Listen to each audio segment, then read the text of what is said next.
Hi, my name's Andrea and I'm the current Higher Education Student Union President. This role will be becoming available when I qualify in June. To qualify for the role, you will have to be studying at your higher education department.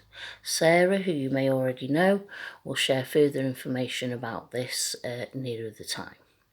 So from the perspective of someone in the role, I can say that it's very rewarding.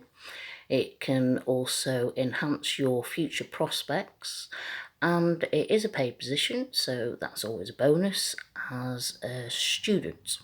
From a structural point of view, you'll be a voice for higher education students at all levels, and you will be attending different meetings such as the governors' meetings and managers' meetings. Once you've organised yourself into the role, it can fit in really well with your studies. So I hope this information is useful for you and you will consider applying for the role when it comes available. Okay, thank you. Stay safe, stay well.